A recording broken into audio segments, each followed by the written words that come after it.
Hello everybody. मैं कुछ important बात करना चाहता हूँ आपसे। और वो इम्पोर्टेंट बात ये है। मैं बार बार आपसे कहता हूँ कि इंग्लिश बहुत इजी है, बहुत आसान है। मैं ये भी गारंटी कहता हूँ कि ज़ीरो से हीरो बना देंगे हम किसी को भी 4 महीने में। तो आप सब लोग बहुत मांग कर रहे थे, all of you demanded that sir bring out your complete English course. तो आपका कंप्लीट इंग्लिश कोर्स आ गया है। तो मॉडर्न ग्रामर क्या है? बेस्ट टेक्निक और कस्टमाइज प्रैक्टिस। और मैं खुद सीजीएल सेलेक्टेड रहा हूँ 2010 का, और 1000+ सिलेक्शंस मैंने दिए हैं अब तक। तो मुझे पता है कि आपको इंग्लिश में क्या करना पड़ेगा, चाहे आप हिंदी मीडियम के स्टूडेंट हैं, चाहे इंग्लिश मीडियम के स्टूडेंट हैं। किस एरियाज़, कौन से एरियाज़ हैं जिस पे आपको स्ट्रगल करना पड़ता है, जिसमें आपको तैयारी की ज़रूरत है। I understand it very very well. ठीक है। तो आपके लिए जो स्पेशल कोर्स है ये आ रहा है।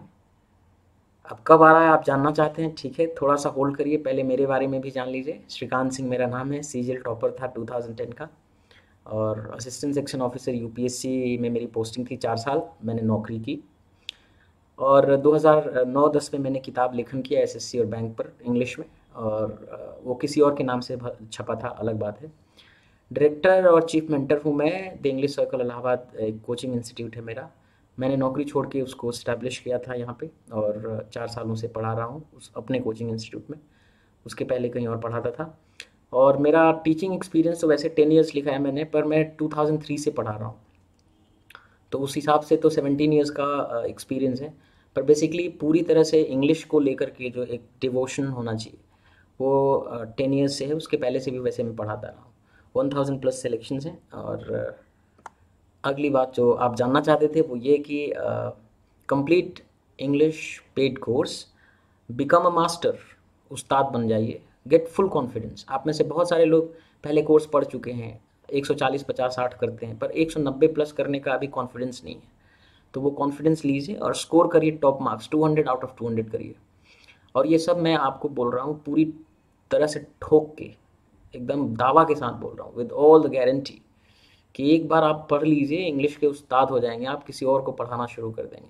और कोई आदमी जो 4 साल से तैयारी कर रहा है इंग्लिश की, उसको आप 4 महीना बाद पढ़ाओगे, that's my guarantee. Course start हो रहा है 1 जुलाई से। एक हफ्ते बाद, एक हफ्ते में कोर्स शुरू हो जाएगा। Timing 2 o'clock in the afternoon से 3:30, यानी 1.5 घंटे की क्लास रोज़ रहेगी। और 5 दिन ही होगा हफ्ते में क्लास, और सैटरडे संडे ऑफ रहेगा ताकि आप प्रैक्टिस और रिवाइज कर सकें।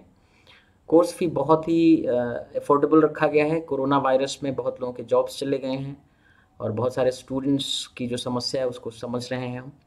और कोर्स फी काफ़ी कम रखा गया है, 1100 रुपये, 1199 रुपये। वैलिडिटी इसकी 1 साल की है। 1 साल तक आप कोर्स को देख सकते हैं, रिविजिट कर सकते हैं। और कोर्स का ड्यूरेशन 4 to 5 मंथ्स है। हिंदी मीडियम के चाहे स्टूडेंट्स हों, चाहे वो इंग्लिश मीडियम के स्टूडेंट्स हों, सबके लिए है ये। आप चाहे हिंदी मीडियम के स्टूडेंट हों, चाहे इंग्लिश मीडियम के स्टूडेंट हों, इक्वली यूज़फुल है। और मैं हज़ारों बच्चों को पढ़ाया हूँ जो हिंदी मीडियम इंग्लिश मीडियम दोनों के ही रहते हैं। It's not a new thing for me, मेरे लिए कोई नई बात नहीं है। और नए बच्चों के लिए तो है ही, जो पुराने बच्चे हैं उनके लिए भी है। क्योंकि भले आप ओल्ड स्टूडेंट हैं, एक्सपीरियंसड हैं, आप तैयारी कर रहे हैं 1.5 साल से, 2 साल से, पर क्या आप 190+ कर लेते हैं, 200 कर लेते हैं? तो कैसे करना है, और कौन सी बातें हैं जहाँ आप लैक कर रहे हैं, जिससे कॉन्फिडेंस नहीं आ रहा है, कुछ चीज़ें समझ में नहीं आ रही हैं, वो जितने गैप्स और लूप होल्स हैं वो सब भर जाएंगे, राइट? तो ओल्ड स्टूडेंट्स को भी लेना है। एडमिशन स्टार्ट हो रहा है 25 जुलाई से, यानी कल से, थर्सडे से 10 बजे से शुरू हो जाएगा एडमिशन। ठीक है। थोड़ा सा मैं अब आपको कोर्स डिटेल के बारे में पूरी तरह बता दूं कि ये क्या क्या लेक्चर्स, कितने क्लासेस होंगे, ये एक डिटेल सा है आपके लिए। पहले तो मैं आपको एक क्लास दूंगा ओरिएंटेशन पे। ठीक है। ओरिएंटेशन का मतलब होता है कि इंग्लिश क्या है, कैसे पढ़ते हैं, एग्ज़ाम्स में इंग्लिश कैसे आता है, उसकी तैयारी कैसे करनी है। फिर हमारी एक फंडामेंटल क्लास होगी जिसमें हम आगे की किस तरह से अंग्रेज़ी को लेकर पढ़ना है, डे 1 से हम कैसे शुरुआत करें, क्या गलती नहीं करनी है, उसको देखेंगे आप। फिर हमारा शुरू होगा the constituents of the language, भाषा को बनाने वाले जो तत्व हैं। आपको पता है किसी भी मशीन का उस्ताद बनने के लिए उस मशीन को पुर्जों पुर्जों में खोलना पड़ता है। जब आप उसको डिसअसेंबल करते हैं और हर पुर्जे को फिर समझना पड़ता है, और फिर उन्हीं पुर्जों और कंपोनेंट्स को असेंबल करके मशीन बनानी पड़ती है, और ये प्रक्रिया है उस्ताद बनने की। तो अगर इंग्लिश को भी एक मशीन माने तो पहले उसको पुर्जों पुर्जों में छटकाना पड़ेगा। You have to disassemble them in their components, parts, और हर पार्ट को समझना पड़ेगा और उसको जोड़ के इंग्लिश बनानी पड़ेगी, और इसके लिए 7 क्लासेस की ज़रूरत हमें पड़ेगी। ठीक है, चलिए अब हम बात करते हैं वर्ड फॉर्मेशन की, और हम शुरू में ही वर्ड फॉर्मेशन के बारे में चर्चा करेंगे, और डे 1 से आपको वर्ड के लिए कैसे तैयारी करनी है, क्या फोकस एरियाज होने चाहिए, कैसे सीखना है, इस पर बात होगी। और वर्ड फॉर्मेशन को लेकर 3 स्पेशल क्लासेस होंगे। वोकैबुलरी बिल्डिंग, वोकैबुलरी बिल्डिंग एक मिस्ट्री है। वोकैबुलरी बिल्डिंग पे 1 लाख लोग पढ़ाते हैं, 1 लाख वीडियोज़ हैं, लेकिन फिर भी वोकैबुलरी बिल्डिंग क्या होता है, उसके कौन से एसेंशियल एलिमेंट्स होते हैं, किसी को पता नहीं है। तो ये पूरा रहस्य जो है, कैसे इन्हांस कर सकते हैं अपने वोकैबुलरी को बहुत कम समय में स्ट्रैटेजी के हिसाब से। प्रीपोजिशंस की 3 क्लास होंगी, और ये ऑर्डर में लिखा हुआ है, मतलब क्या क्या चलेगा उसका एक सिलसिलेवार क्रम में, इसका एक जो क्रम होगा उसी क्रम में ये लिखा हुआ है। वर्ब कंपोनेंट प्लस सब्जेक्ट पे 20 क्लासेस होंगे, और वर्ब कंपोनेंट और ऑब्जेक्ट पर 1 क्लास, कॉम्प्लीमेंट पे 1 क्लास, क्वेश्चन टैग पे 1, ट्रांसफॉर्मेशन जिसके अंदर एक्टिव पैसिव और narrations, removal too, degree of comparison, 10 classes. Adverbial component, इसमें से कई चीज़ें तो आप जानते भी नहीं है कि क्या होता है एडवर्बियल, तो एडवर्बियल कंपोनेंट पे 11 क्लासेस होंगे। ठीक है, फॉर्मुलाइक लैंग्वेज पे 2 क्लासेस होंगे, और इडियम्स, फ्रेजेस, फ्रेजल वर्ब्स, इस पे 1 क्लास होगा। प्रैक्टिस और वोकैबुलरी पे 2 क्लासेस होंगे। रीडिंग कॉम्प्रिहेंशन, रीडिंग कॉम्प्रिहेंशन जो है उस पर एक स्पेशल क्लास होगा जिस पे सारी ब्रीफिंग होगी कि रीडिंग कॉम्प्रिहेंशन को कैसे करते हैं, उसमें क्या चीज़ें इन्वॉल्व रहती हैं। क्लोज पैसेज पर भी एक ऐसा ही क्लास, और पैराजम्बल्स पे 1 क्लास। हालांकि इनकी प्रैक्टिस बहुत करेंगे, पर स्पेशल क्लास डिवोटेड रहेगा ब्रीफिंग के लिए, कैसे करते हैं पैराजम्बल्स को, उसमें क्या चीज़ें इन्वॉल्व रहती हैं। प्रैक्टिस और राइटअप, राइटअप में क्या होगा कि आपको एक एक क्लास दिया जाएगा लेटर राइटिंग पे, प्रेसी राइटिंग पे और एसे राइटिंग पे। जो कंपोजिशन से रिलेटेड ब्रीफिंग्स होती हैं वो आपको दी जाएंगी। ऐसा नहीं है कि उस पर क्लास ही क्लास चलेगा, बस एक एक क्लास होंगे, और दो मॉडल्स, मॉडल एसेज और प्रेसी और ये लिखवाए जाएंगे। मॉक टेस्ट होगा 5, मिनी मॉक टेस्ट होगा। हर एक मॉक टेस्ट में मेंस टाइप का जितना भी 14 सेक्शंस होते हैं वो शामिल होगा, 85 क्वेश्चन लेकिन होगा, और लास्ट में फेयरवेल टिप होगा। ठीक है, अब बताएं आपको कि कॉन्स्टिट्यूशन ऑफ इंग्लिश लैंग्वेज में क्या क्या कवर होता है, क्या क्या चीज़ें आती हैं। तो भाषा के जो लेवल्स हैं 4, वर्ड, फ्रेज, क्लॉज, सेंटेंस, वो आते हैं। जो 9 तरह के वर्ड्स हैं उनकी पहचान, उनका फंक्शन आप समझेंगे। फ्रेजेस 3 तरह के होते हैं, क्लॉजेस और सेंटेंसेस कौन कौन से तरह के हैं, उनकी पहचान क्या है, उनका स्ट्रक्चर कैसे होता है। फिर वर्ब 2 तरह का काम करते हैं, फिनाइट वर्ब और नॉन फिनाइट के रूप में। फिनाइट वर्ब के रूप में उसके 90 फॉर्म्स होते हैं, नॉन फिनाइट के रूप में 14 होते हैं। इनके बारे में डिटेल स्टडी आप करेंगे। थोड़ा बहुत इनके बारे में आपको आइडिया लगा होगा जब मैंने मैराथन क्लास की थी सब्जेक्ट वर्ब एग्रीमेंट पे, अभी 10 डेज बैक। और फिर आप जब ये कॉन्स्टिट्यूशन ऑफ इंग्लिश वाला सेक्शन पढ़ लेंगे 7 दिन, उसके बाद आप पाएंगे कि इंग्लिश में सिर्फ 5 चीज़ें हैं, सब्जेक्ट, वर्ब, ऑब्जेक्ट, कॉम्प्लीमेंट और एडवर्बियल। इन्हीं से मिलके पूरा इंग्लिश बना हुआ है, और इन्हीं के बारे में आपको एक एक करके समझना होगा। ठीक है, तो फिर सब्जेक्ट में आप क्या पढ़ेंगे, तो डिटेल में आप पढ़ेंगे। सब्जेक्ट में noun, pronoun, noun phrase, noun close, gerund, infinitive, इनके बारे में डिटेल में पढ़ेंगे। पर्सन, नंबर, जेंडर, केस, फिर इनका फॉर्मेशन कैसे होता है, मतलब इनमें काफ़ी डिटेल में पढ़ना पड़ेगा। फिर ऑब्जेक्ट्स के बारे में और कॉम्प्लीमेंट के बारे में डिटेल में पढ़ेंगे। एडवर्बियल, एडजंक्ट्स, कंजंक्ट्स, डिसजंक्ट्स 3 होते हैं, तीनों के बारे में डिटेल में पढ़ना है। ये कवर करता है adverb, adverb phrase, adverb clause, preposition, phrases को। उधर वर्ब कंपोनेंट में जो वर्ब कंपोनेंट मेन होता है, क्योंकि क्या होता है ना कि आपको पहले भी समझाया है मैंने कि सब्जेक्ट प्लस वर्ब ये मेन चीज़ें हैं, इसके बिना कोई सेंटेंस संभव नहीं है। इनके अलावा ऑब्जेक्ट्स, कॉम्प्लीमेंट्स और एडवर्बियल्स ये आ भी सकते हैं और नहीं भी आ सकते हैं। और आपको सबसे ज़्यादा दिक्कत ये वर्ब कंपोनेंट करता है जिसके 90 स्वरूप होते हैं। इन्हें फाइनाइट वर्ब कहते हैं। इसके 90 फॉर्म्स या 90 अलग अलग रूप होते हैं जिनके मीनिंग्स और अर्थ अलग अलग होते हैं। और यही नहीं आने की वजह से आपको सेंटेंस पढ़ने, लिखने, बोलने, सुनने नहीं आता है।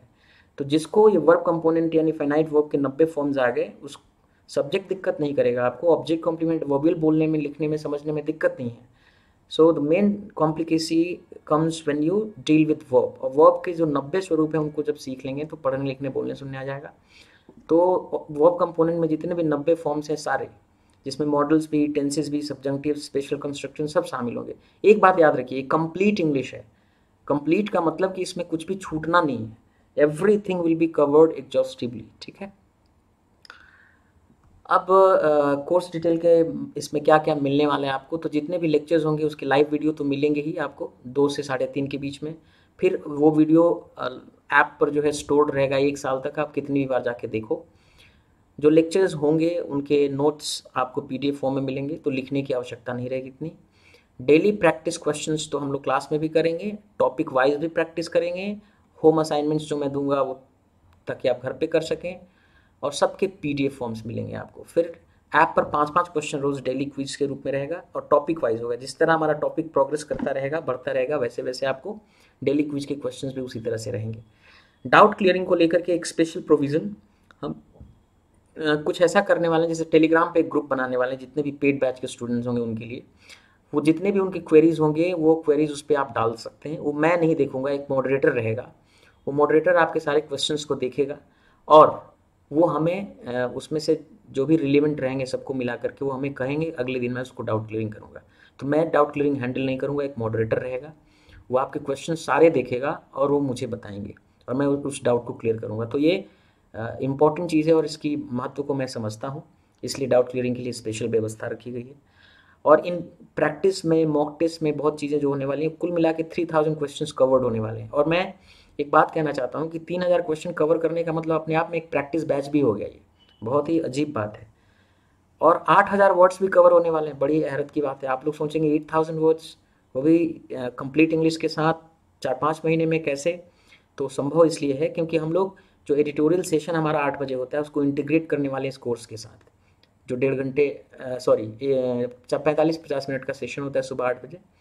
तो सुबह 8 बजे वाला जो एडिटोरियल सेशन होता है उसको हम लोग इसमें इंटीग्रेट करने वाले हैं अपने बैच के साथ। और इस तरह से 8000 प्लस मतलब 10,000-12,000 वर्ड्स तो सीख ही लेंगे। मॉक टेस्ट 5 होने वाले हैं, जैसा कि मैंने पहले भी बताया था। मिनी साइज़ का होगा, 50 क्वेश्चन होंगे हर एक मॉक टेस्ट में, लेकिन वो मेंस टाइप का होगा। उसके जितने भी 14 सेक्शंस होते हैं सब कवर किए जाएंगे। राइटिंग पर एसे, लेटर और प्रेसी के बारे में जैसा कि मैंने बताया ब्रीफिंग की जाएगी कि कैसे लिखते हैं, और सैम्पल्स कुछ लिखवाए जाएंगे, एक एक दो दो। फिर ट्रांसलेशन बड़े सारे एग्जाम्स में पूछता है, तो ट्रांसलेशन तो हमारा पार्ट ही है इसका। बिकॉज क्योंकि देखिए, जब भी आप वर्ब कंपोनेंट सीखेंगे यानी सेंटेंस स्ट्रक्चर सीखेंगे, वर्ब कंपोनेंट के फाइनाइट वर्ब के 90 स्वरूप, तो वो तो एक सेंटेंस के माध्यम से सीखना पड़ेगा। तो ट्रांसलेशन बहुत कवर होने वाला है, मतलब पूरा पूरा ट्रांसलेशन। आप किसी भी एग्ज़ाम के लिए, आईएएस के लिए या पीसीएसजे के लिए, मतलब इंग्लिश पूरा सीखना। देखिए, लैंग्वेज सीखने का मतलब ही यही होता है कि अगर आपको लैंग्वेज आ गया तो आप पढ़ोगे, लिखोगे, बोलोगे, सुनेंगे, हर एक एग्ज़ाम पास करोगे। और नहीं आता है तो कोई एग्ज़ाम पास नहीं होगा आपसे। ऐसा नहीं है कि आप एक एग्ज़ाम पास कर लोगे और दूसरे के लिए। कुछ लोग सोचते हैं मैं एसएससी की तैयारी कर रहा हूँ तो एसएससी पास कर लूँगा, ये नहीं कर लूँगा, कभी नहीं होगा ऐसा। अगर आपके अंदर इतनी क्षमता है, अगर आपको इतनी इंग्लिश आती है कि आप एसएससी कर सकते हो, तो आप बैंक भी कर लोगे इंग्लिश का, एनडीए सीडीएस का भी इंग्लिश कर लोगे, आप आईएएस का भी कर लोगे।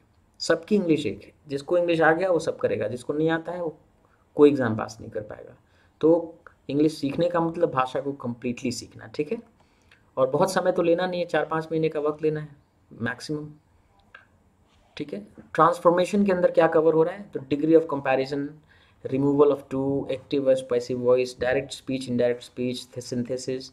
वोकैबुलरी के अंदर क्या कवर हो रहा है? Synonyms, antonyms, one word substitution, spelling corrections, idioms, phrases, phrasal verbs, confusing pair of words, everything। और एक चीज़ जो बहुत नई है और जहाँ पे स्ट्रगल करना पड़ता है टीचर्स को भी, और बहुत किसी को ज़्यादा मालूम नहीं है, और आप भी वहाँ स्ट्रगल करते हैं, तो फॉर्मुलाइक एक्सप्रेशन है जिसमें sayings, proverbs, idioms, collocations, fixed expressions आते हैं। इस पर स्पेशल क्लासेस आपको बताई जाएंगी, और ताकि डे 1 से आप इन चीज़ों के प्रति होशियार रहें, आपकी समझदारी बढ़ती रहे, ठीक है। उसके बाद हम आते हैं बड़ी इंपॉर्टेंट चीज़ पर कि आखिर आप इस क्लास के लिए कैसे ज्वाइन कर सकते हैं। तो एप्ट्रिक्स पहले ज्वाइन करना पड़ेगा। एप्ट्रिक्स, ये प्ले स्टोर पे जाएंगे, आप एप्ट्रिक्स डालेंगे तो एप्ट्रिक्स का लर्निंग ऐप ये जो आपको दिख जाएगा, है ना। एप्ट्रिक्स लर्निंग ऐप को आपको क्या कर लेना है, डाउनलोड कर लेना है वहाँ इस ऐप को अपने फ़ोन में। और वहाँ जाएंगे तो आपको एडमिशन्स या लाइव क्लासेस या कोर्सेज, हर चीज़ की जानकारी अंदर आपको मिलेगी। और अगर आपको कोई दिक्कत है तो एप्ट्रिक्स का अपना हेल्पलाइन नंबर भी है, आप गूगल पे जाके ढूंढ सकते हैं और हेल्पलाइन नंबर से भी कॉल कर सकते हैं, ठीक है। So that is all. और एक आपसे बहुत ज़रूरी बात ये है कि देखिए, मैं जो पढ़ा रहा हूँ वो निश्चित रूप से एडवांटेज देगा, मतलब आप बाकियों के ऊपर सुपीरियर रहेंगे, और एक रेस है, इसमें पीछे नहीं छूटना है। तो इसीलिए मैंने ये लिखा है कि डोंट लैग बिहाइंड अदर्स, दूसरों से पीछे मत छूट जाना आप। गेट द एज, दूसरों के ऊपर 2 कदम आगे रहो, and that's my only request to you. Join सी, फीस तो कुछ नहीं है, 1100 रुपये क्या होता है, कुछ नहीं होता है भाई। इकोनॉमी ऑफ स्केल है, इतने सारे लोग रहते हैं तो ये लोग मतलब कम पैसे में भी पढ़ाया जाना संभव होता है। तो पैसा कुछ नहीं है, आपको एक अवसर या एक अपॉर्चुनिटी है। I am here now online, मैं 10,000 रुपये फ़ीस लेता था और 8,050 था, 2000 प्रैक्टिस बैच का था, 10,050 रुपये फ़ीस थी। तो फ़ीस तो यहाँ कुछ नहीं है, it's all about your value of time. आप टाइम का वैल्यू समझो, बस उतना टाइम का वैल्यू मैं आपका समझ रहा हूँ। और आइए 4 महीने हम लोग एक साथ आते हैं, जुड़ते हैं, और फिर देखिए क्या चमत्कार होता है, क्या मज़ा मिलता है। So I look forward to seeing you there, ठीक है। और हम लोग मिलेंगे और अंग्रेज़ी को दिखा देंगे समस्त संसार को कि क्यों मैं कहता हूँ कि इंग्लिश है। मैं क्यों कहता हूँ कि किताबों में जो लिखा गया और जिस तरह से इंग्लिश पढ़ाया जाता है वो सही नहीं है। मतलब वो बेस्ट नहीं है, वो बहुत ही कम्बरसम है, बहुत ही बर्डनसम है, बहुत बोझिल करने वाला है, ठीक है। So thank you so much, thank you.